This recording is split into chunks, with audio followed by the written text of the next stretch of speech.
Hello and welcome to another episode of the Mark Groves Podcast. If you've been following me for a while, you know that I'm really deeply invested in understanding how do we regulate our nervous system? How do we create more practices, more experiences? How do we use different skills to be able to manage our own experience so that we can create amazing relationships, so that we can make good choices in our lives? And we're not taught how to do this, and it makes sense that these different practices like breathwork, meditation, cold water exposure, all the different ways that we build this skill of putting ourselves under some sort of hermetic stress to increase our capacity to, be in what would be called the window of tolerance, this place where you still have access to your problem-solving brain. Because when you're dysregulated, you're not relational, you can't handle conflict well, you don't make good decisions about your life. If you're stuck in this state of fight, flight, freeze, fawn, you're not creating life, you're surviving life. And of course, there are circumstances in our lives that create that, but I'm like, how do we actually resource ourselves in a way by exposing ourselves to things like cold water? How does that actually make us a better person? How does that improve our lives? Because of course, that's what's important. Not only do you get a good video on the gram, and all joking aside, but you also get some sort of difference in the way you relate and the way you relate to yourself. And that's everything. At the core of everything I do, and if you don't know me, my name is Mark Groves. I love talking, teaching, and learning about relationships, human connection, human systems, and how do we create epic relationships, but also more importantly, an epic life. This interview today is with someone who's an expert in the space of both breath and cold water exposure. And I wanted to do an episode actually diving deeper into the physiology and what is going on in our bodies and what temperature do we need to expose ourselves to of cold water? Is a shower versus is submersing ourselves? What are all the ways in which we can maximize this? And how do we use breath in collaboration with that or also separately from that? And so I'm so excited for you to hear today's episode. Before we dive into it, if you're watching this video, please hit the like button and the subscribe button so you don't miss any more episodes. And so without further ado, let's dive into today's episode. Hello and welcome to another episode of the Mark Groves Podcast. This one has been cooking for a long time. I've been seeking an expert in this space because, as you guys know, or if you're new to the podcast, you're about to find out, I have really found immense value in cold water exposure, whether that's cold showers or cold plunging. I have noticed that, well, one, when I finish it, I feel so proud of myself. And while I'm in it, I'm like, this is fucking cold. I might die. And my brain goes, you're not actually going to die. You're actually okay. You can do hard things. And I also remember hearing, which I'm really excited for you to tell me a little more about, is that it releases the same amount of dopamine as doing cocaine. Is that? Yeah, it's up to 250% dopamine increase. Okay, so I've never done cocaine, despite some assumptions on Reddit. I've never done it. I have no interest in it because I just saw that it was probably too fun, and I am an over-consumer of everything that's too fun, which has now become cold plunging. So with all that said, I'm so excited to have Kristin Weitzel on the podcast today, who is the founder of Sherpa Breath and Cold. I mean, what a great name of a brand to welcome us into the tundra and the experience of cold plunging, which is so hot right now. And I can't imagine that's just because there's a lot of TikToks and Instagram reels about it. There's actually something happening. So my first question to you is, am I making up the experience that I have gained emotional regulation from cold plunging and showers? Definitely not. Thanks for having me here, by the way. I'm so excited to have you here. So excited for this conversation, yeah. You're not making up the experience of having emotional shifts in cold. There's so much in our neurochemistry that's really rising in the body when we're getting in and out of cold. We have these catecholamines, we have neurotransmitters, hormones, everything is shifting. Both before, because the anticipation of the cold plunge is worse than the cold plunge for some people, and that, worse than the cold plunge itself. And then in the water, and even with a shower, you're getting some of that, and in the water, especially in cold water immersion. And then another shift is happening when you get out, which is helping your nervous system regulate, right? So you're having both sympathetic and parasympathetic activity happening throughout the course of, let's just say, 5 minutes. And it's a really good resiliency builder. Well, the reason I wanted to do this interview, everyone, is because at the core of like everything I do is how do we liberate ourselves from patterns and behaviors that are destroying our relationship, ruining our lives, inserting choice between an addiction and another opportunity, to choose something better for us. And we want to be able to use all the tools that are available to us to do that. And so when I'm anticipating getting in, how do I process even like that hard? You know what I mean? Like I know the feeling. It's like when you're about to jump in a lake or you're about to turn the shower cold and you're like, fuck me. I don't want to fucking do this. Yeah, this like anticipatory thing. And it's I'd liken it to me getting ready in the hotel today because I was excited to see you and it's the holidays and everything's going on. And I'm like, well, I'm nervous-sighted. And I thought to myself about how I'm this nervous-sighted feeling is something that just because of years and years now of cold plunging, I don't get it as much anymore. Oh, so it's this really beautiful moment to say, oh, how can I feel into this? And the meta experience of like neurochemistry and things bubbling up and my nervous system shifting. And so I know how people feel beside the cold tub, right? And I think that there's an opportunity there for us to, this is why when I'm coaching people through cold, I say, without hesitation or expectation, step into the water, because there's this refractory period we want to work on best we can, lessening when we're standing by the tub and knowing that it can effectively cause change for our lives. And I people will be talking about on social media, right? We're seeing it. I always laugh because 7 years ago when I was doing 35 days, I was trying to do a 30-day straight cold plunge, but then people kept coming over my house to be like, wait, one more day. So I did 35 days straight on Instagram, like chopping ice in my freezer that was like up on my rooftop in LA. And then I was in a trough on my rooftop. My neighbors were like yelling things out the window at me. Like people were like, are you okay? Like not knowing. Has she lost her mind? Yeah, that people were mostly thought you were insane, and even though, we know that people have been doing this cold dipping and wild swimming hundreds, thousands of years, I imagine.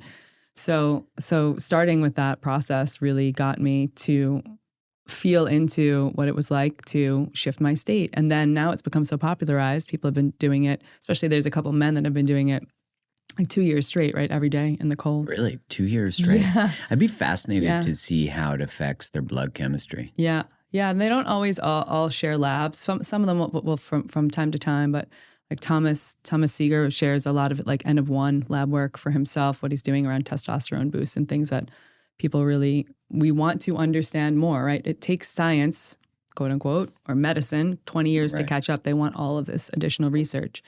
And the one thing to say about cold when it comes to science and research is there's a lot of research and it's all over the place, right? Which is both positive and negative. Right. It's positive in the sense that it's like, wow, there's so much research. It's like an arm in the cold, the palms are cold, the full body immersion, it's wild swimming, the temperatures are different, the time is different, the bodies in the cold are different. Are they menopausal women? Are they 18-year-old collegiate men? Right. Are they athlete? Are they sedentary population? And so much research existing is a beautiful thing. And then not enough research specifically. Like, for example, I'm working with a company on getting some research done around clinically diagnosed vets with PTSD, using cold to mitigate symptoms of that and perhaps alleviate it all. And this, the veterans associations around, let's say, North America or the world are like, well, we need more research to put in cold tubs, right? So we're doing this because there is no specific cold research on PTSD, clinically diagnosed, and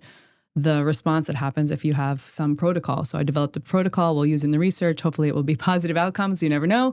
And then publish it so that other veteran associations can say, okay, we have research. Now we can fund getting tubs in here, right? So it takes time to sort of weave into common practice and then where it can really make a difference helping people. So what does the data say in terms of like temperature, time, frequency, and then maybe we could dive into like what areas currently have some evidence in terms of their benefit? Yeah, for sure. The evidence says if you pull it all together and you summarize it, this is what I like to speak about specifically, which is I I believe that anyone who doesn't have a contraindication can do cold exposure of some kind. And most people can get away with a cold shower, even just 30 seconds. But because I'm a biohacker and I'm into longevity, I want to make sure if I'm going to do the thing, I'm going to get the max benefits out of it. So I'm going to look at the most important thing I talk about in Sherpa Breath and Cold is context is king and safety is queen, right? We have to be safe. There's plenty of safety things we can talk about. You don't want to be out in the Arctic tundra alone. Under a cut a hole in a lake. Yeah, exactly. Swim under the ice. You see this a lot on social media too. So it's like have an ice buddy. But there are so many ways to do cold exposure that are not that, right? So how do we apply the variables and what's the best thing, right? Context is king.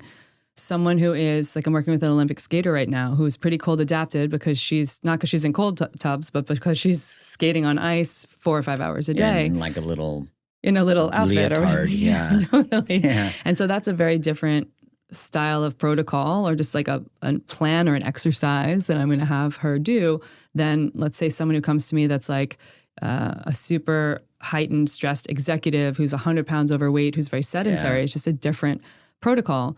But what I find is most anyone in general population that's generally healthy and doesn't have a contraindication, anyone can do about 3 minutes in 40 degree or so water. Wow. Right? So 40 is cold. 40 is cold. And, when I worked with Laird Hamilton, Gabby Reese, who founded a program that talks about cold exposure and breath and all the things that I'm, my peak expression in the world, they really, pulled enough research to all of us sort of say it feels like the cold shock protein activation happens around 40 degrees Fahrenheit, right? Or 40 degrees. Damn. And so we want to lower the temperature. We want to get there. Yeah. We want to get there. And then, there's also something to be said about you adapt over time. Like if you're plunging all the time, right, you're going to adapt. And so how do you actually push your edges or push your wall, as our Lord Huberman would call it? Yeah. It's like, how do you push your wall to the next level so that you are creating more something to adapt against, right? You want to have a hormetic stressor, a positive stressor.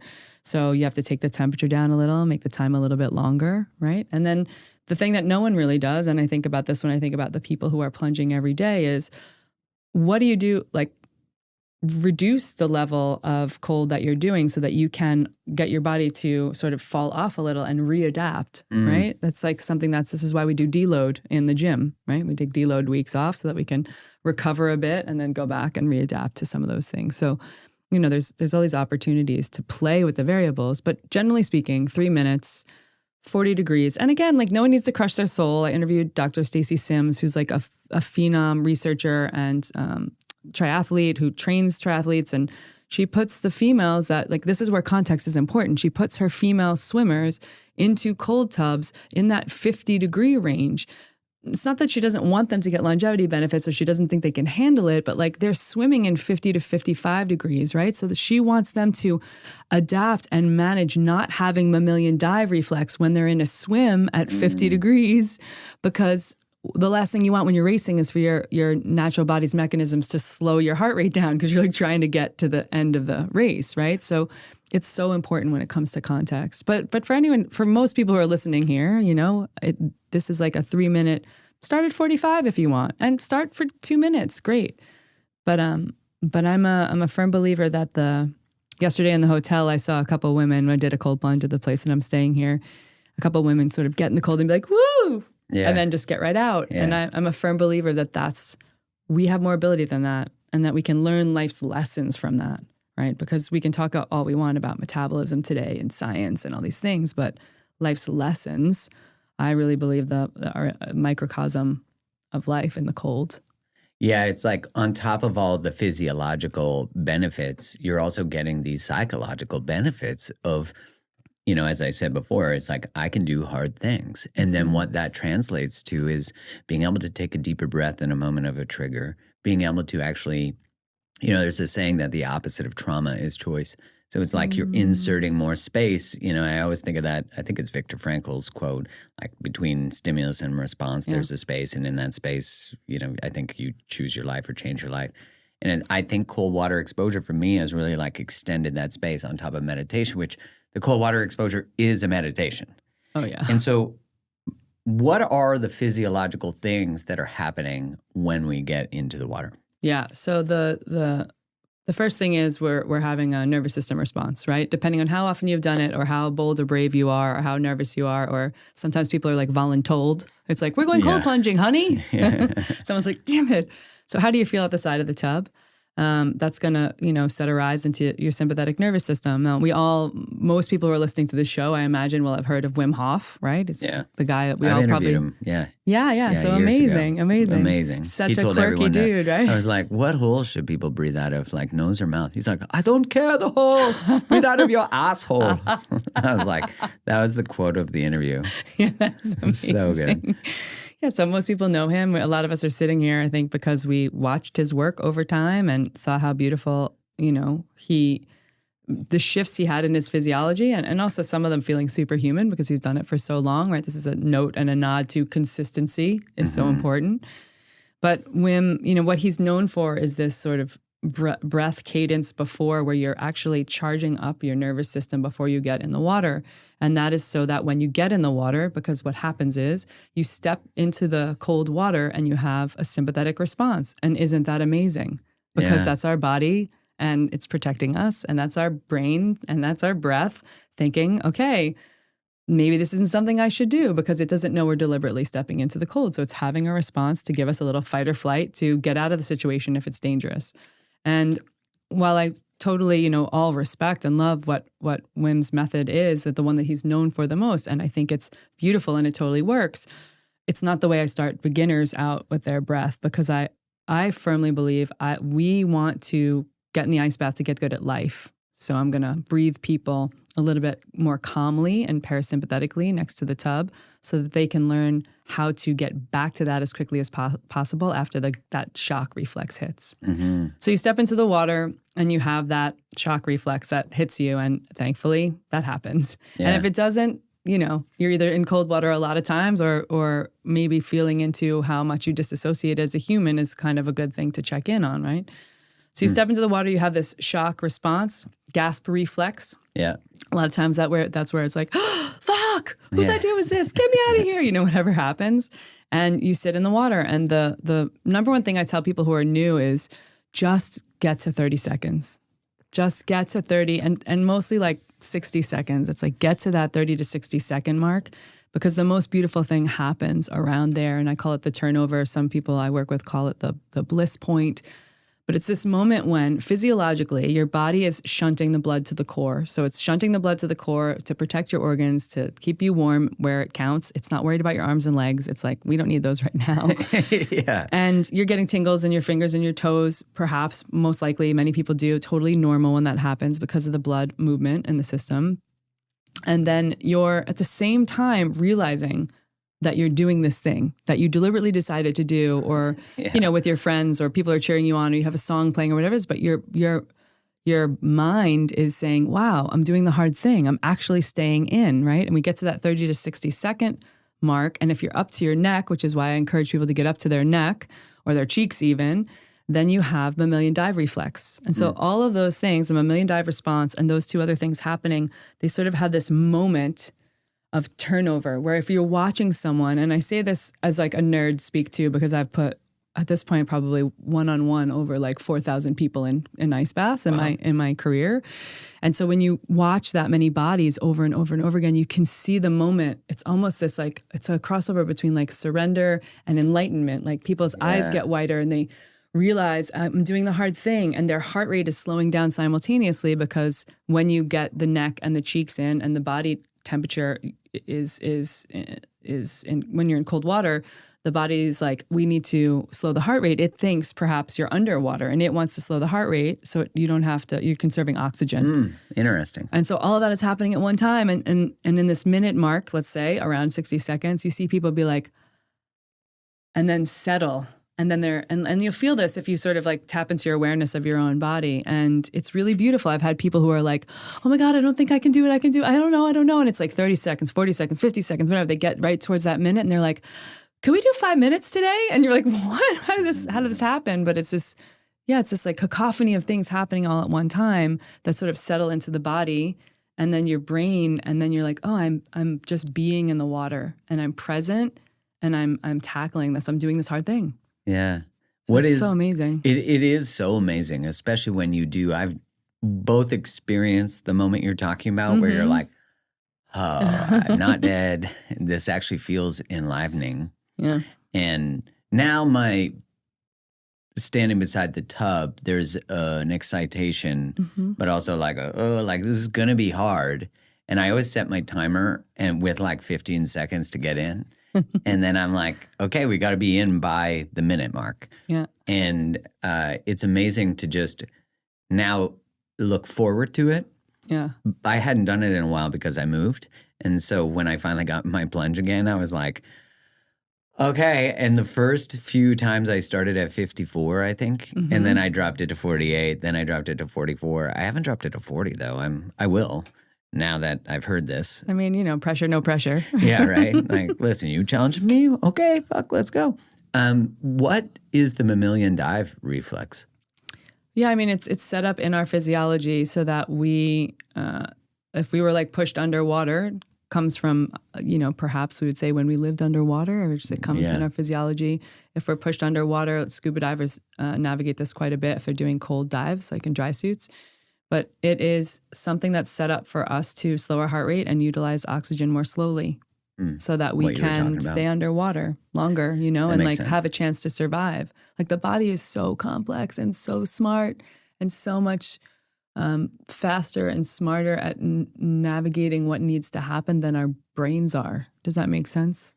Yeah, it makes total sense. And it makes me think about all of the journeys of understanding that I've had in the last, I don't even know, 18 years since I left pharma. I left pharma 10, 11 years ago. But since I like really woke up to asking questions, like why do I do what I do? But these layerings just keep happening with everything in my life. Like I always think of like IIN's principle as the Institute for Integrative Nutrition. Their principle is like, what is nourishing in your life? Not just food nourishment, but like everything. Is it nourishing? And I think we often think of nourishment as only been positive experiences. But of course, all of us, when we've explored the complexities of our lives and the traumas we've had, we realize that there's so much gold in the hardest things. I think of the most transformational moments of my life have been the hardest moments.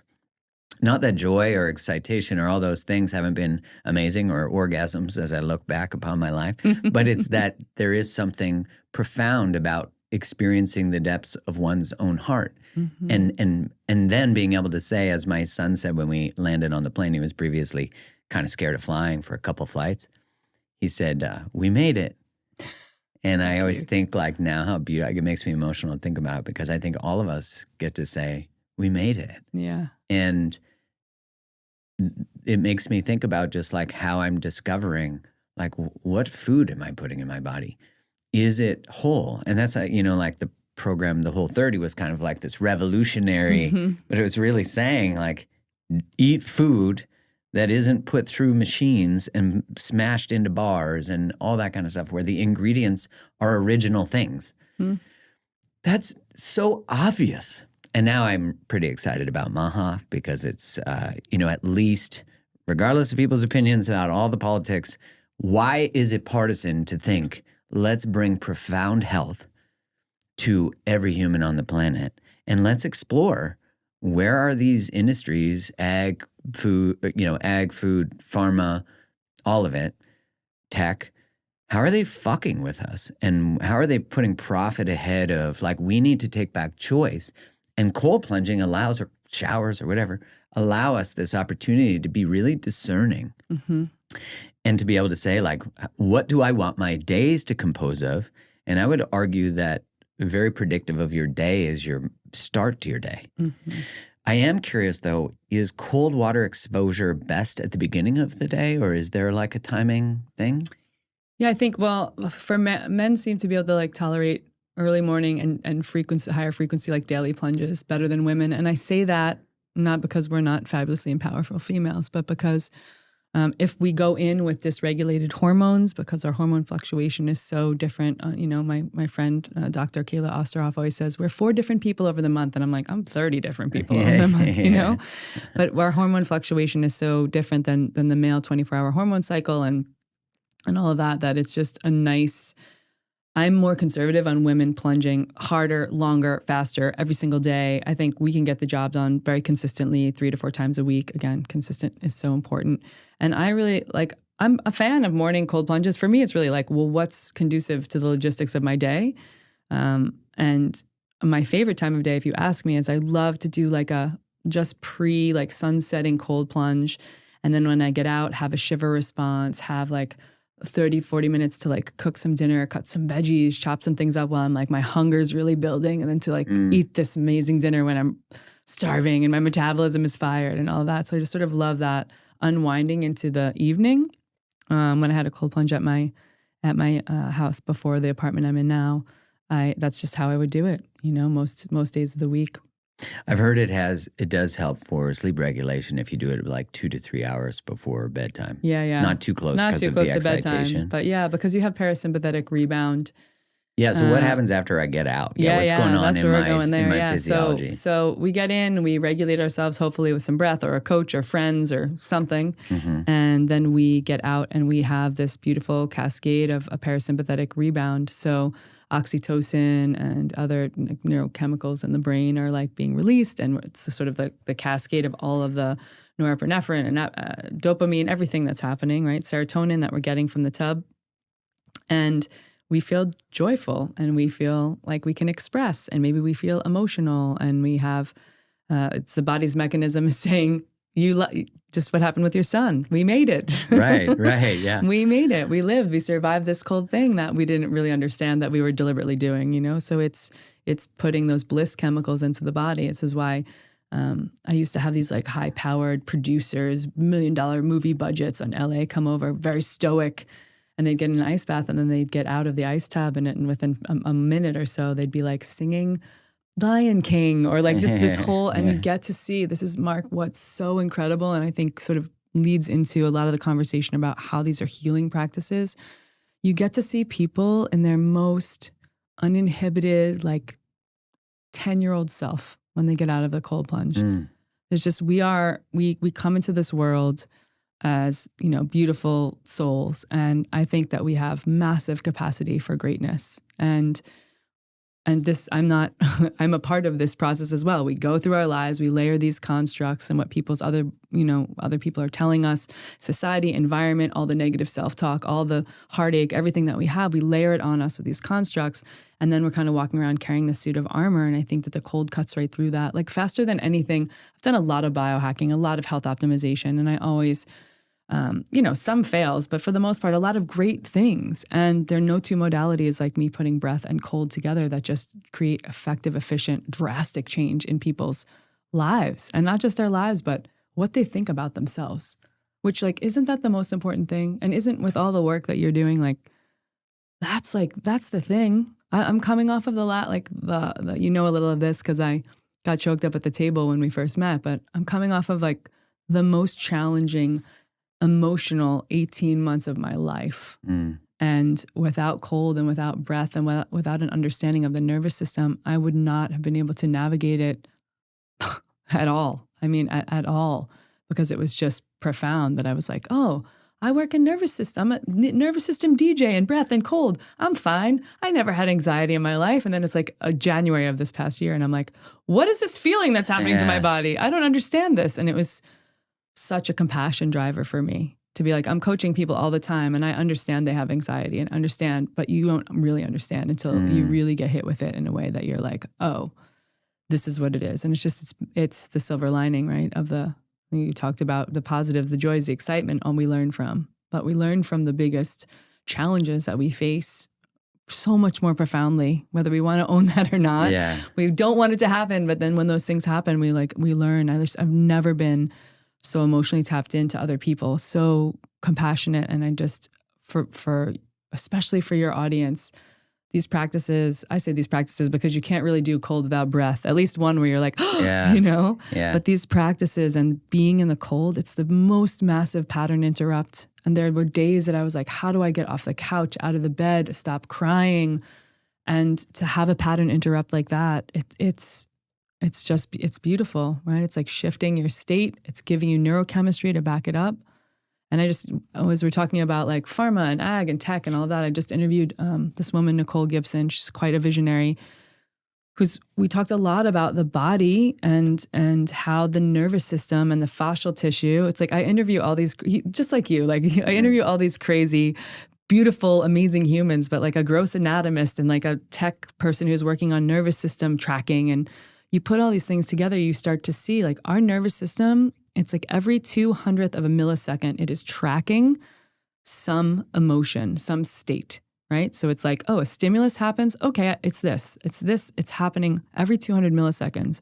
And our brain and perhaps even our breath isn't even, like we have no way to notice that first. It's being noticed before we can. And when I say to you, hey, Mark, how are you feeling? And you go, I feel good. I feel pretty happy today. Like that's an aggregation of 50 or so moments of those nervous system check-ins that happen, right? And then we develop in our brain this I'm happy or I'm sad or I'm not feeling great today or I'm tired, or we develop and we label that an emotion, right? We label it a feeling. And so it's really interesting to see how there's so many ways that we can be not supported by the tools in the world, whether it's nutrition, how we nourish ourselves with it, tech and agra and stuff. And there's also people that are really trying to work on how can we navigate and track our nervous system in a better way. And I think part of the work you're doing is bringing people into their own awareness, right? Of their attachment style or their nervous system tone or whatever it might be. And these are things I think we can all do a better job, including me, of navigating as we integrate and interact with other humans.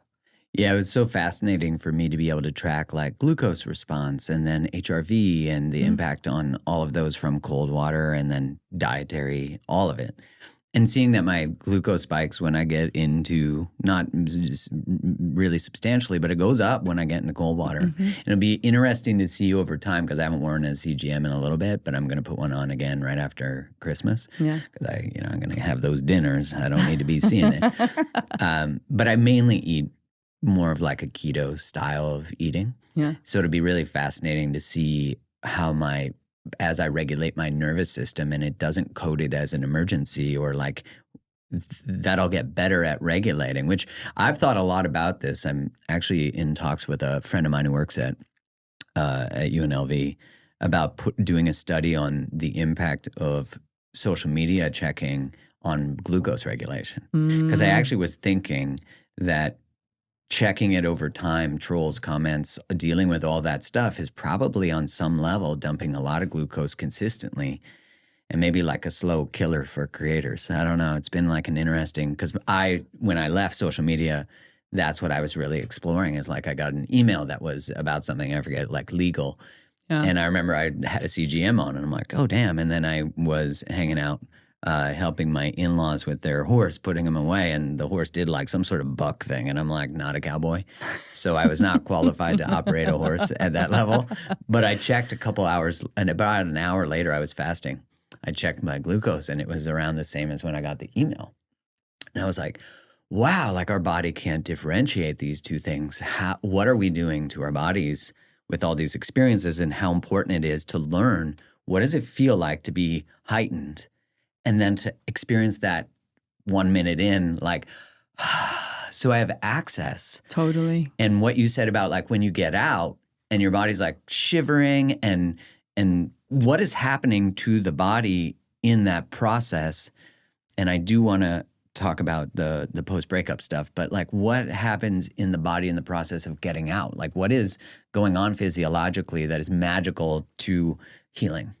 Yeah. Or maybe both. Like so many things. I think, I want to just touch on one thing. So this question is important. Let's just hold it with a small pin, which is the common vernacular is like, you need to regulate your nervous system, right? And I think for many people that there's this notion of like calm. I need to calm the fuck down or whatever it is, right? Yeah, yeah. And it's like a really beautifully regulated emotional nervous system, like is a beautifully regulated nervous system is going to, my silly analogy is you're like admiring this beautiful big oak tree on the, somewhere on the side of a road, and you're like, wow, it's so beautiful. And then you like see this, you hear this noise, and your system turns on, and you see this like Mack truck barreling down this tiny road, and it's going super fast. And then you notice there's like a baby crawling across the street, and you're like, holy shit, I have to go run. I'm going to run and like grab and save the baby before the Mack truck comes barreling down, and roll to the other side of the street and like get up. And then you have this baby, and you can't be like, ah! You have to like coo the baby and calm the baby down. And the truck goes by, and you're like, okay, we're okay. It's like how I navigate my nervous system and bring it up to a sympathetic state of excitatory nature that's going to get me to get the baby and get into action and move, and then save the baby, and then downregulate it quickly. Again, this refractory period, making it less. That's how we want to think about our entire lives, right? Everything that's happening. It's like we see this. You see it with little kids, right? Where they're like the shiny object syndrome, or they have a cry, or they make a big cry face, and they're like about to go all in on that cry. And then they're like, oh, but wait a second, my bunny, or something happens. So it's not to say we shouldn't be indifferent or disassociative, or it's to feel the feelings. And also, how can we move through them, right? It's like 90 seconds that you're actually feeling the intensity of the emotion. And then how can we move through them and really, and I think it's important to say, because a regulated nervous system is, a highly flexible, Martin McPhillany calls it arousal flexibility. Like, so we're building, like, just like we build metabolic flexibility. Build arousal flexibility. They would be highly correlated. Yeah. I would imagine that dysregulated, stuck nervous systems, whether it's in fight, flight, freeze, fawn, or moving between the dysregulation and never into sympathetic. Yeah. It's like, or into parasympathetic, right? Into parasympathetic, yeah. Never moving into parasympathetic, that we're like stuck. Like you could feel the like anxiety, the agitation, the trigger, the defensiveness, right? That would, of course, like if our foods are also putting us in high glucose states. I remember reading a study about how kids who eat higher sugar diets, like when I think it was in like juvenile delinquents, that they were more likely to re-offend if they were eating really high amounts of sugar. Yeah. Which, that's not shocking. Like, it's often that, like, I always laugh, like, when someone's like, forest bathing works. Of course it fucking does. Like, have you ever sat beside a tree? And it's like, science proves, like, you don't need it to prove that kind of thing. Yeah, and you see blood sugar, this is like a workout, right? For many people, blood sugar will spike a bit in the initial stages of the cold. You can see it on a CGM, and then it's like, what's the fall off look like? And over time, those spikes become less. Yeah. And over time, what we see, it's about consistent cold practice, is that it actually helps you regulate insulin and your blood sugar. After, right? Like, it's like a workout in the morning makes your insulin more regulated through the day, even, depending on what you eat. But it will, even if you eat sugar loads, or carbohydrates, it'll stay more regulated. Yeah. So cold doing the same thing, which is... Yeah, and like we activate at around 40, like let's say that's like, someone's going to call me out and be like, it's 41.5. Yeah. But if we activate the cold shock proteins, that just means like the better they fold, the better the cells can communicate with each other, the better everything happens in the body. So it's like this is the polar opposite with the sauna. We want heat shock protein activation, or we want cold shock protein activation. We want our cells to communicate better, and then we can deal with the things that are coming up. Our cells can deal with our overall health and well-being in a better way. But there is research to see, like you read it in, there's a book called Common Cold that Tom Seeger wrote. That really, it brings a lot of great research together in one book, which is beautiful. And it talks a lot about how there's the ability for the body to regulate insulin and blood sugar. So it's like, great, just like morning light, just like, morning light, getting back into your circadian cycles, also with blue light, and blue light, how it interrupts melatonin production. And melatonin is such a precursor for some of our most important hormones. Yeah. And vitamin D being so important for cholesterol. Like, all of these things are in, as you said earlier, the body is fucking brilliant and like complex. So much smarter than we are. Right. And it's like trying to say like, hey, you feel anxiety when you use your phone because we need to like actually not be exposed to as much blue light. We need to actually be looking up at the people we love's eyes. We need to be looking in the world. I think of like Ram Dass was such a trailblazer with just the simple statement, be here now. And I'm curious, so one, what is the parasympathetic rebound response that's happening when I get out, and how's that beneficial to my day? And then maybe that will speak to, I also want to talk about hot, cold. Like, how's that beneficial to my day? And then what's the data in terms of like treatment of anxiety, depression, anything like that? Yeah. So parasympathetic rebound is the initial body's response of saying, we made it, we survived, we did the thing. And it's the fall off of some of the sympathetic chemistry in the body. And it's also, as we're putting norepinephrine, epinephrine, or adrenaline, noradrenaline, dopamine, serotonin into the body, these are things that are like rising in the body that also help us mitigate stress, help us mitigate pain, give us more tolerance to things. And when we get out, we also feel like we survived. So all those things are hitting at one time. And if you're doing it with people, like we have oxytocin, right? The hormone of love, that it's really a bonding chemical. Like if you've ever cold plunged with anybody, especially if it's their first time, they remember you. That's for sure. People will come up to me in the street, but you did my first cold plunge with me. Oh my God, Yeah. And so it's a really beautiful opportunity to be connected. It's like when we talked about morning routine earlier. Can you imagine if you didn't look at your phone, you got up, you got sunlight in your eyes, you get serotonin response in the cold tub, you did that first thing in the morning, you got out because serotonin is the precursor to your melatonin for sleep at night. So it's going to, preclude that your sleep will be a bit better. And you had that whole morning routine going. You'd get out of the tub and you'd feel like, okay, I've set myself up for the most successful day, And when we look at, I looked at a lot of, both with this PTSD research project and then just coming to sit with you, I've been looking at a lot of, generally the work I do is like too much research review for someone who's like not a researcher, but reading through it and just really seeing how people are, and again, I'm not a medical doctor, I'm not telling people to get off medication. Everyone's going to have a strong opinion about what they think about meds in general, like pharmaceuticals. But people who are like wanting to get off medication and not finding any other way to do it, and then they're starting to wild swim, or they're feeling like, I don't know how I'm going to turn the corner, right? This is an expression that I waited for so long this year. I was like, when am I going to turn a corner? I know that feeling. And turning the corner, and everyone's telling you, you're going to turn a corner. It's all going to be okay. And you want to be like, fuck you. It's not happening right now. This is happening for you. And you're like, oh, fuck you. Still to me. Still in the to me phase. Still happening right now in my face. Yeah. But really just noticing with the frequency of the cold, with even getting in when you don't want to. It's like also about the commitment to yourself, right? And then you get out and you feel all of this beautiful chemistry in the body, and it just feels like joy and excitement and relief in some way, and connection if you're there with other people, or maybe just connection to yourself or like a higher power or the universe or whatever it is. And it changes you. It changes your chemistry for the day. It changes your metabolism for the next 36 hours. It changes so much of what's happening in your human that quite often, people's feedback, you look at the research, it's like hard for people to not feel better. Right.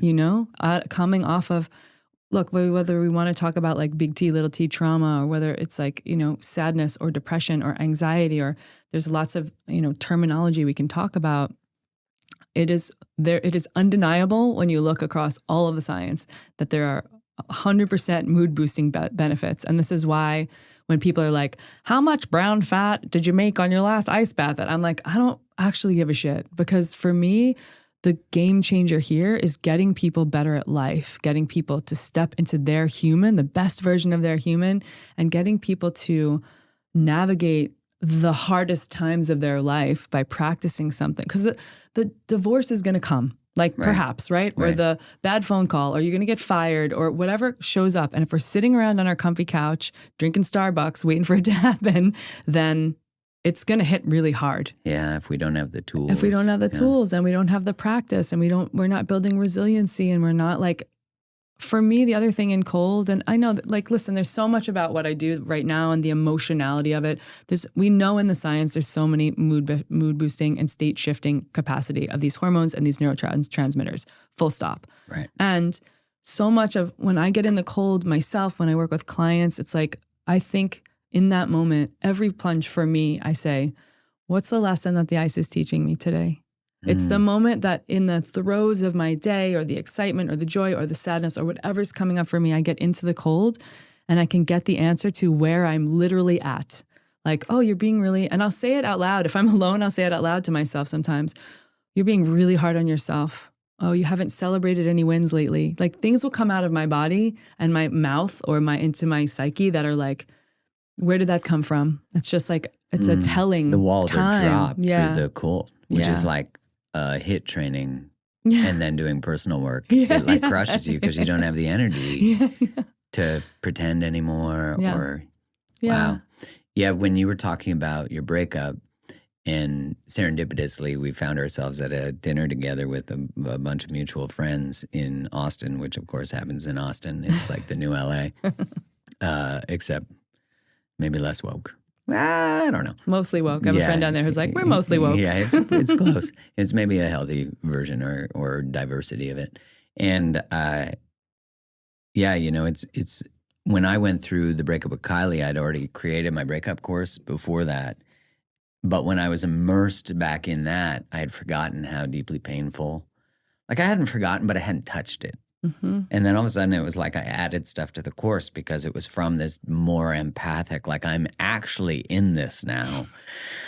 And in my like desire for people to just like, don't marinate in this shit. Feel it, but don't marinate in it. But like your breakup is, you know, this opportunity for you, all the ways you've forgotten about yourself, all the ways, you know, that there's actually a lot of material here for us to work through that will make you the most badass human you've ever been. And when we went through that breakup, I really committed to that as my mission and feeling it through. And I'd never gone through a breakup sober before. So there was like, I couldn't escape the depths of my grief. It was a lot of the grief that I felt was old grief that was like opened up through this grief. Yeah, same.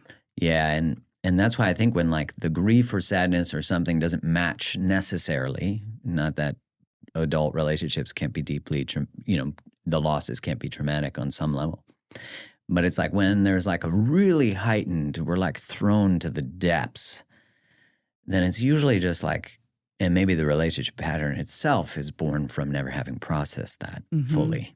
Because like who's walking us through the like experience of a breakup with grace when you're like 13, 15, or even the loss of a parent or parents getting divorced or parents not being able to show up for us, not being emotionally regulated, like all the realities of being human. Yeah. You know, that's why when we met and then I got to discover the things you did, I was like, you need to add some of this stuff to my breakup course because I realize how important it is. It's all incomplete without the recognition of the nervous system. And I always would talk about, like, one of the first lessons in the course is like, this is a normal physiological response. Like you missing them, you wanting them back, because, you know, in the research, when they look at someone who, let's say, has a spouse who dies, widowed, their brains light up in the same places as cocaine addiction. So of course we're like addicted to them, and we all know that feeling. It's like, I've got to look at their Instagram stories. I've got to find out how happy they are now without me so I can suffer. I'm going to put Adele on. Everything's going to be Negative pleasure. I'm just going to get so fucked.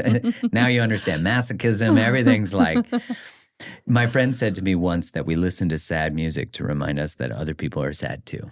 Then in some way, like, the music allows us to go into the feeling, but I think we can so often get stuck there. And so as you're saying, like, you're going to get hit with the thing. Yeah. The call is going to come. The experience is going to happen. And have you proactively designed yourself as a human being to be like as highly responsive and to have choice in that response? But because, man, life is hard. I mean, and I feel like life is more unpredictable in this current moment, timestamping this podcast episode. There's just a lot of unknown. Yeah. And when humans are in the unknown, one, you're in an edge of creativity that's never been seen.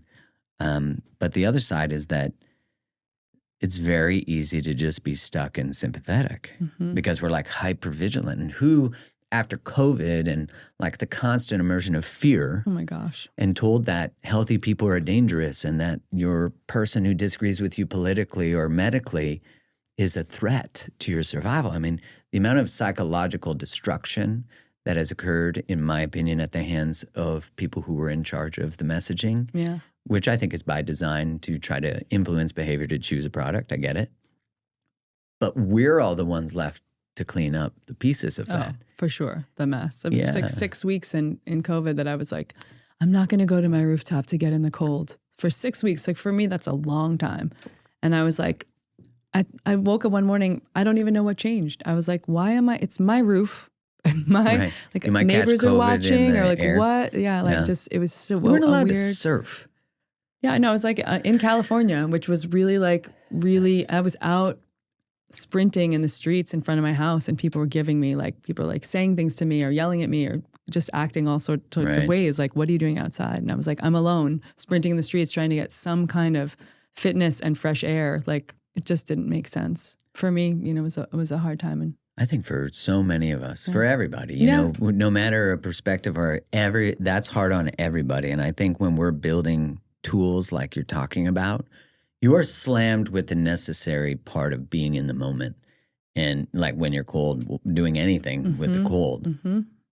I'm curious, why breath in combination? Like, what is the sort of symbiotic merger of those two things? Yeah, breath is it's the gatekeeper. It's like the gateway to our nervous system and the remote control. So it's the only thing that we really have a prescriptive ability to shift. So we can think, oh, I'm in an upset state, or I'm in a happy state, or I'm in a tired state. I can use my breath to shift my emotional well-being or emotional state that I'm in. And it doesn't have to be like, you know, the 2-hour-long breathwork journey experience that you see, you know, sensationalized on social media. It can just be, you know, 30 seconds. It can be 5 minutes. And I sort of sprinkle my practices throughout the course of the day. And sure, there's plenty of times that I'm like, oh, I want to go do this hour-long class or do something on an app. Or the one thing I never do is I never lay down and do my breathwork with myself, which is the weirdest meta experience when like I'll make a lot of breathwork, as you know, and it's like I do that with my audio engineer and he's like, do you want to listen to that back? And I'm like, no, absolutely not. Let me send it to someone and get feedback. But really just an odd experience, right? People will come to my trainings and be like, I was just listening to you this morning, or as I went to bed last night, I listened to you every night or something. And I'm like, you're like flattered and it's beautiful. And also you think, oh, the poor person has to listen to me every night. Yeah, I'll give my wife a recording of me every night. She's like, that's enough. That's like, good. No. Yeah. But the breath is important because we can control if we are putting ourselves in a parasympathetic state or a sympathetic state. And you might ask, like, well, why would I want to be in a sympathetic state if it's like if you're feeling really depressed, really like, hey, I can't get off the couch.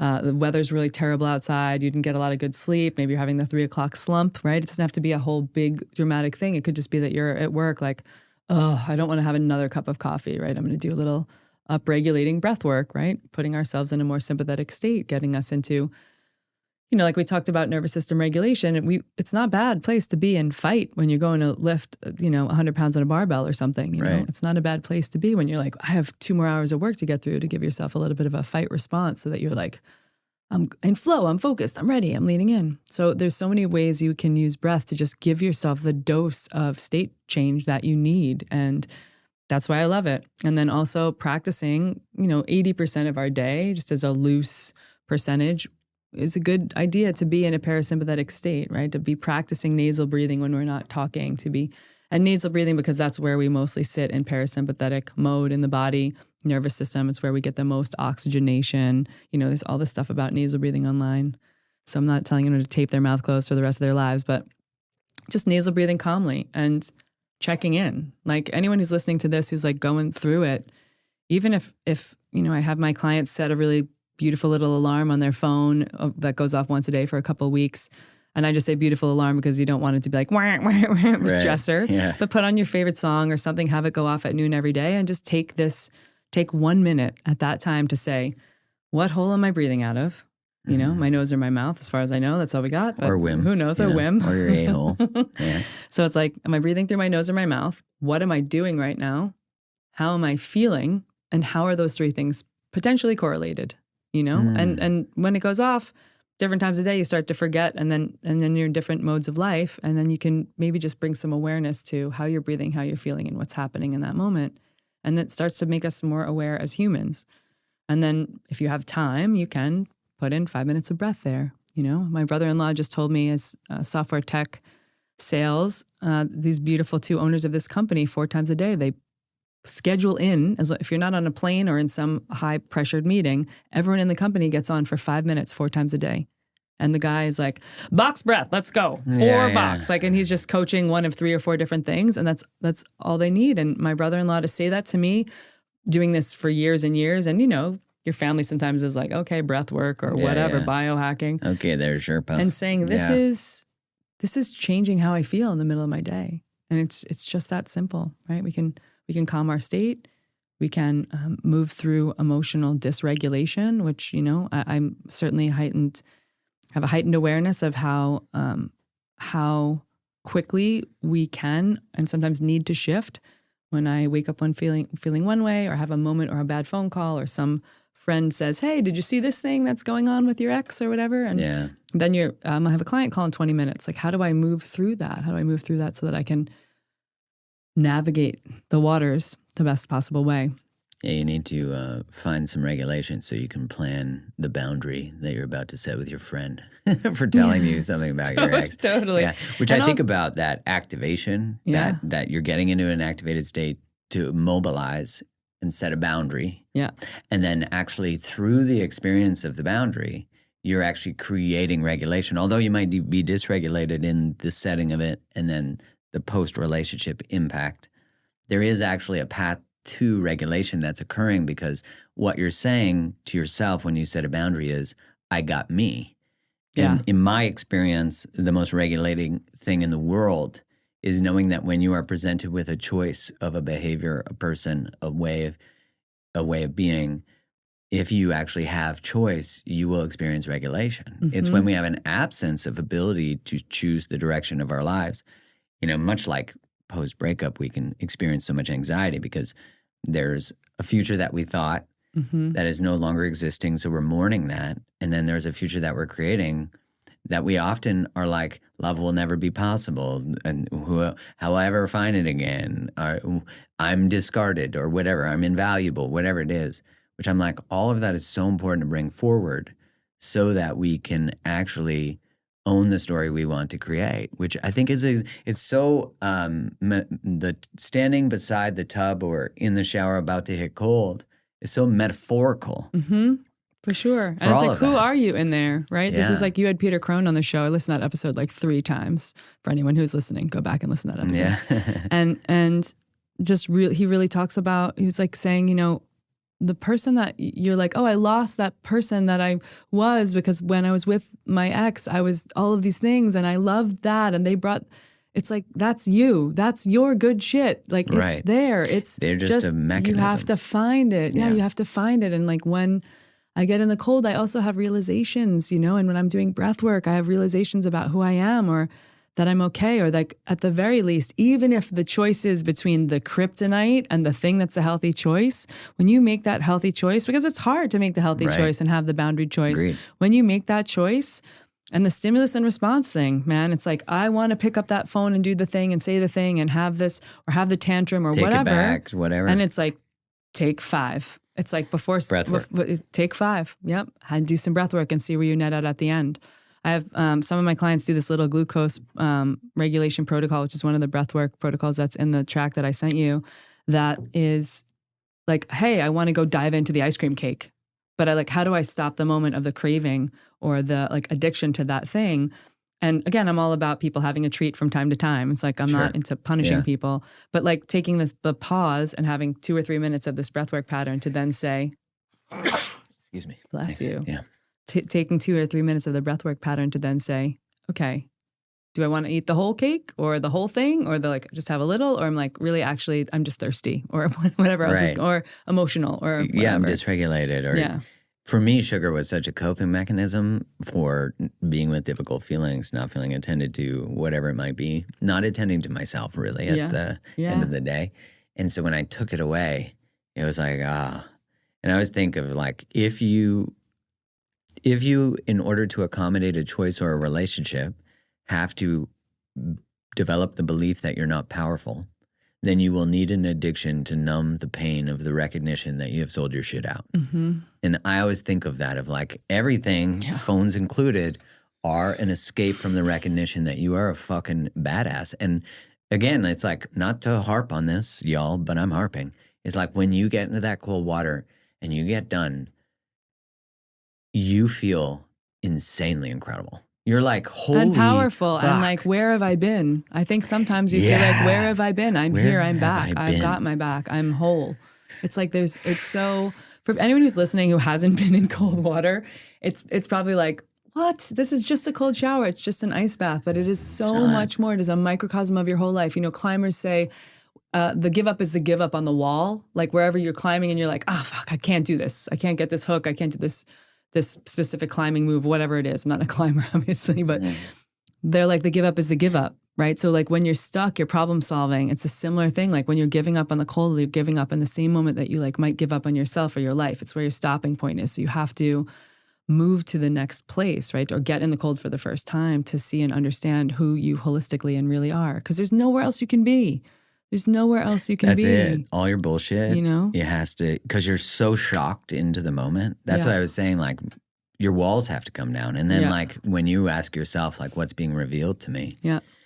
You're like, oh my gosh, so much I forgot about me. Yeah. You know? And the one other thing I will say about breath is that, I'm going to get this wrong, so you'll correct me, but early on in your course, you have something that's sort of the, and it's Breakup Recovery Recipe, I think, that you're like comparing, you make a list of all the things you want, and then you go and you score your old relationship against the things that you want. Cooker. And it's a cooker, and it's pretty activating. And for me, I was like, okay, I'm going to do one of these, and then I'm going to take like a one breath break where I take a big inhale, I hold for a second, like get some oxygen in there, and then exhale, and then I'm going to move on to the next one, because there's so many activating pieces, specifically for me, because I was like, oh, I gave all these things a 3. Why am I chasing it still, right? I basically gave a D- to these most important areas of my values in my old relationship. Why would I be chasing it further? But going through that required for me a little breath work. Also because I didn't want to fall into like my attachment style pattern, or like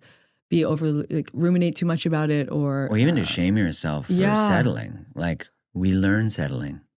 Yeah, and there's plenty of components of it that were A pluses, but it's mixing it. And you should see that the other thing that's really interesting is when I have couples that come to cold plunge with me, and you can really see like the beautiful dance that they do, and like everything from one of them going in and how the other one like witnesses them, or like holds space for them, or doesn't, or takes photos with the camera, or like, babe, this, or you got it, or cheers them on. Like you can sort of see the reasons that they're together, right? Like you can see and listen, and attachment styles, they like come right up and out, because this is a stressor, right? We behave in the stress like we behave in the stress. So attachment styles come out, people who are big disassociators come out, and that can just also be people who have experienced trauma, and even, you know, God forbid, water trauma. When people come with water trauma to me, that's a very different, you know, we work a little more slowly, but you'll see those things come up completely in the water. And I've had a few instances where really interesting things have come up with either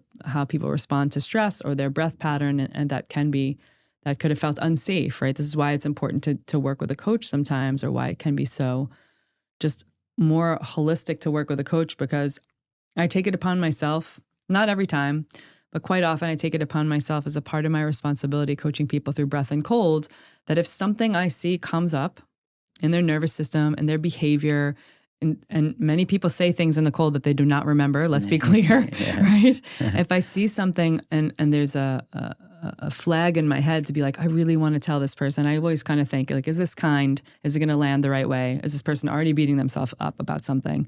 But I will, once they get out, towel off, go through their shiver response and all that, I might have a mini conversation. And I will always ask, would it be okay if I spoke freely with you about what I saw in the tub? And then I will just speak to them. And sometimes those things are beautiful things, right? Someone who gets in, like high-powered executive, fired a bunch of staff members like during layoffs, like didn't want to, felt terrible, felt shame, super high stress, you know, really beating herself up like every moment of the day, and having her get out and having a conversation with her that is going to have her feel, you know, strong and empowered. Or even in the water, I'll have just one specific female I'm thinking of, but I'll have people speak to something that is like an affirmation. And there is some research too that's been done around affirmations, that when we hear I am, like I am strong, I am powerful, like we're a bit like, okay, I know it's me saying this, and that we respond, our brain responds better to us saying you are. So I really believe in the power of someone else saying you are empowered, you are incredible, you are so successful right now, you are this beautiful human, you are so caring, you tell the best jokes, whatever it might be, right? You're just saying that. And that that kind of like reflection and working with cold and working with breath in people, I think it gives them, in my opinion, and of course I'm the one coaching, but it gives them more understanding of who they are. Maybe there's a blind spot there, right? You do this phenomenally with your work. Plenty of mornings I get up and it's weird for you or it's great for you, but like, I'm like, okay, great. Here's Mark with this little white heart and then a 2-minute video being like, get your shit together. And then I'm like, breakup course. Yeah. The And daily it's just videos like, people love. they're great. They're like just like an espresso shot of like, let's fucking go. Totally. Yeah. My favorite part is also that like, you always look fabulous. And also you're not like worried about if there's like what hat or what snot or what snow or what rain or wherever you are. You're like in a hotel. You're just like, I'm here and we're going to have this 2-minute conversation. It's a very come to Jesus moment. And I think that that's just so relatable. And so I think it's important that as leaders and coaches, we speak to people about the things that we see with kindness and with permission so that maybe they can start to see them too for themselves, or at least say, fuck off, Kristin's wrong, but I want to unpack this other thing she brought up. Yeah, which is so discerning anyways. Like, that's not true for me or that's not valuable. Yeah. Yeah, I recently did a assisted therapy, an MDMA, psilocybin assisted therapy with internal family systems and parts work. Whoa. It was wild. It was honestly, I interviewed him the day after I did it, Mike Zeller. It was profound. It was the most profound experience I've ever had in my life. And, you know, as I said in that episode, I've had a lot of profound experiences. But what it allowed me to do, which I was thinking about when you get into cold water and right before you do, and maybe if you never do, is the different parts that are in competition when there's like, we actually need access to, as you said, the resilient part, the like get shit done part, the activation part, but like how we're often stuck and freeze in our lives because different parts are like, if you move forward, that means for this other part, we're going to lose something. We're going to lose perceived safety. We're normally a people pleaser. We hold on to things. And the other part's like, let's just go. Like, if you make me, I'll bulldoze everything. And I think I was starting to feel how there was this recognition that the part of me that's always wanted to speak up was always in competition with my people pleaser part. And the the part of me that felt, you know, previously my younger relationships, heartbroken, that I didn't stand up for myself, and betrayals, that I didn't speak up in a lot of things. It was like, if you gave me more access and a seat at the table, none of that shit would happen, or at least we'd be proud of ourselves in the picking up of those pieces. And what was interesting about that part, and this, I just think like I was just thinking about what you're saying about cold water is, that's the like, I'm getting in. And then that's the like, I hear you, this is cold, that's hard. And like, this is, I'm driving. Like, this is everything. I can create safety for myself. Right. I don't have to. You actually need that. Yeah, and I'm in the water. Although you can get in with a partner, and there's so many beautiful ways with friends and things you can bond. But like, I'm doing this on my own. I'm stepping forward solo. I'm feeling into my own awareness, and I am not going to let I'm not going to let that thing on my shoulder, because you know what? Like, I could spend my life just being hyper vigilant and in service of others and just revel in it and love it and be like, oh, this is all my hurdy poos. This is all the worst parts of me, but the best parts of me. It feels so good. Like, I could live like that and I would miss my entire life. And to put that shit down, and to put down my dad passing and the splits and the hard times, and to be able to say, okay, where are the places that I can know that I've got my own back? And like, very strongly, one of those is I get into the cold. I make the choice. I go through the process. I get to decide the time, the temperature, everything that's going on there. What comes up for me, I get to decide to stay and process or avoid it if I want to, or just temporarily put it aside. I get to be emotional. I get to regulate, and I can tap into my breath to say, okay, my body is processing these things way faster than I can. I get to create the thought that goes along with this, right? And there's so much about, you know, when you tell this, when you talk about the people-pleasing part and all the things, and you're like, my voice is here, and then you think about all the work that you've done by actually using the same voice, it's the voice that's like, go get in the tub, right? To help other people. It's like, what would we have done without that, you know? It's like, what would we have done? It's like the highest expression of who we are as humans. And it's, you know, there are plenty of people out there being like, oh, Kristin's doing this cute little breath and cold thing. And I'm like, this is, for me, this is my peak expression, because people, I'm not healing people. people are getting in and I'm like just that Sherpa, just that guide, like weaving them a little bit forward because maybe I've walked the path a little longer than they have. And I'm like, here's the thing, do the thing. And then people are like having these realizations, or I'm giving them a little bit of a sweet nudge, mindful smack, whatever you want to call it. And they're going, holy fuck, I can do all the things and I can let go of the thing I have to let go of in order to create the new human that I'm becoming, right? This is this like power of becoming. It's scary and it can be scary to do it alone, but that's what we have. And I think the better we do these things deliberately and in a fashion that's supporting, like getting our own backs, then we can go and live a life. And then the things that when the papers get served and the breakups happen and all of that, we're at least like, okay, I got me, I have my awareness, I have my community, I'm holding my own, and we can survive it in a very different way, right? Yeah. In a more palatable way. Well, and it's amazing when we're going through transition, we throw away often the practices that we have that keep us connected to ourselves because we don't know how to be connected to ourselves and in suffering. So it's like, what a practice. This is why what's happening in the tub or in the water is so micro to the meta of like, can I still move forward? And I remember the question I asked myself right before I went in and did a closing ceremony with Kylie in our previous relationship. I remember I was sitting in the car and I didn't want to go in to the house to do this closing ceremony, which I was like, who the fuck does this? This is bananas. But I remember thinking like, do I not want to go in because I just genuinely don't want to? Or do I not want to go in because the person who can do that doesn't exist yet? It's like by going in, I become. And I think of that now with everything in my life of like, even actually if I want to avoid the cold plunge, which I'm now like bringing this question to that, like through our conversation of like, am I avoiding it because I just genuinely don't want to do it? Or am I avoiding it because it's hard? And I maybe don't believe I have the capacity for that, but is the truth actually, I just, the person who can do it is created by doing. Yeah, absolutely. That's so beautifully put, Mark. So beautifully put. It's the same reason that you're like, I don't need to go sub 45. Right. It's like, I don't, because he doesn't exist. I know, but he's about to. But he's about to. And like, it's just the using the ice bath as the metaphor, it's like the betterment and the creation and the more creation and the more creation that's coming from that becoming that is the leaning into, right? Like how much do we let fear affect us? It's like the leaning into over and over and over again, right? It's like, if we're specifically going to talk about, it's like getting into cold, making sure that it's cold enough that you might have a little anticipation or a little gasp or a little just moment, even if you're quiet and you're pro style and you're head dunking all day long.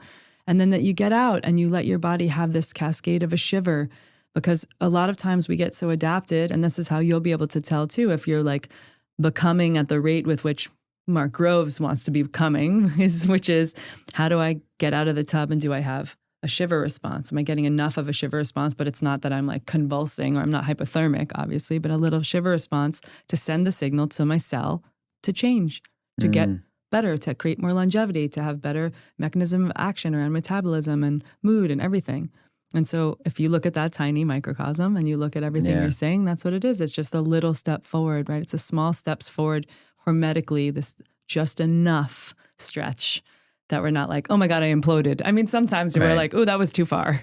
But hopefully, you survive that and you say, what are the small steps to be able to create the next version of myself? It's amazing how much we all need challenge in order to grow in any way. And that's just a principle of biology and physiology. And yet, I think of the world we have been challenged by, maybe not even that recently now, is that people want to remove all the triggers in their life and cancel anything and anyone who says anything that is actually provided. Not to say that we're encouraging harm or anything like that, but it's like, I remember my sister once saying to me, everybody wants to change the world so they're not triggered by the world, instead of figuring out why are they triggered. Like, you'll never be able to control your environment fully. Yeah. And it's like, if my only response is to try to make it so the world is the safest, quote unquote, possible place, it's impossible. And so we'll like hide away from life, or we'll like attack people for us feeling dysregulated, which is such a mind fuck to think like I'm not in any way responsible for my own experience. And of course, my work, much like your work, is like, take responsibility for everything in your life, because everything that is currently in your life is there because you're checking a box that says yes to it. Without actually taking responsibility for the full level of choice you're actually making, you can't unchoose it. So you have to like recognize that the choice exists first, even if you don't like it, even if you're mad at me, even though I say that, it's like still you need to come to the conclusion with the hardest things. That's why it's so difficult. It's like we could be in an abusive relationship and we'll say like, I don't have a choice. And there might be truth to like the financial and all that kind of stuff. We're not dismissing any of that. But it's like if we were to say, okay, if I now recognize that I'm making this choice because I don't have access to regulation and safety and all that, okay. What would a plan look like that could create those things? That now we're free. Yeah. We're on our way. But at least now we're in choice, and there's a freeing thing, a nervous system thing that kind of we go, oh, I don't like that. I need more context. This is because my mom and dad did this, and great. It's not your fault. But like, no one's coming to save us. Yeah. And that's like one of the most annoying quotes of all time.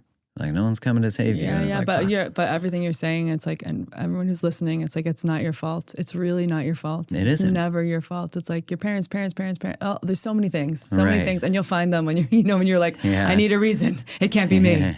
But the total de-victimization of the situation, of you in the situation, and then being like, okay, it's like somebody along the way of some things I listen to or read or something. We're like, I know that you didn't choose this.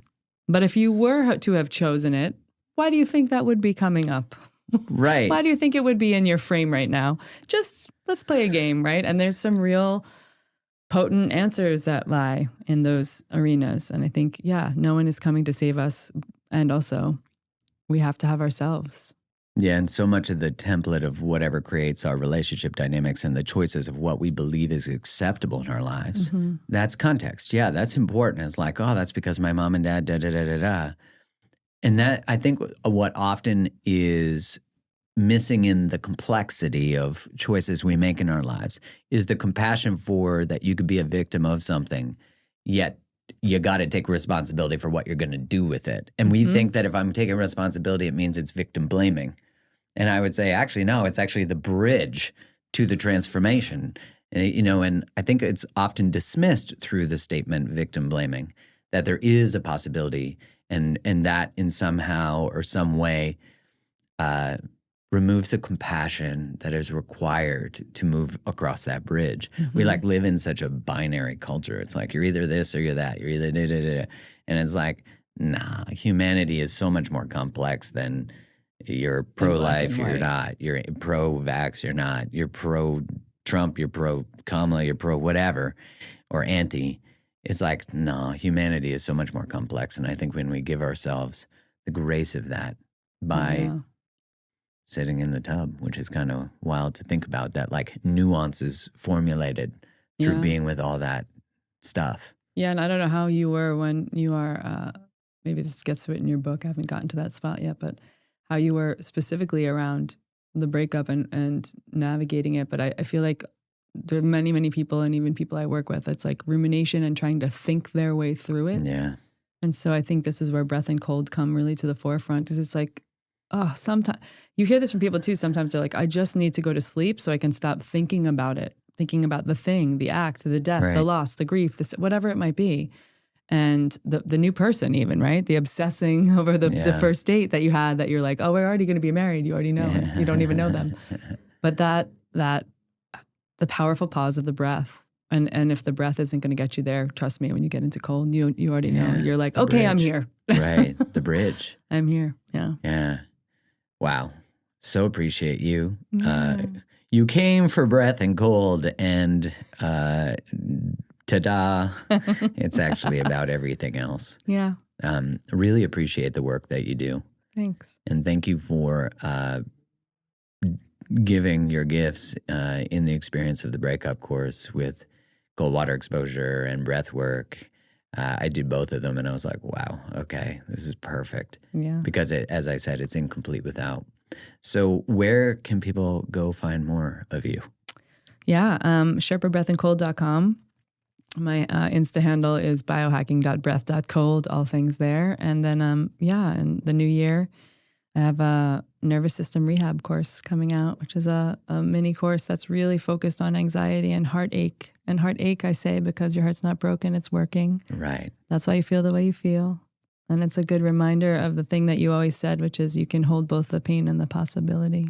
And that to me speaks so many volumes about the state of as we live on this planet and the very best way we can human. So yeah, SherpaBreathandCold.com/rehab. Let's just go there. And I'm so appreciative to just, sit and share this time with you. Thanks so much for flying in and all of it. Appreciate you. Yeah, of course.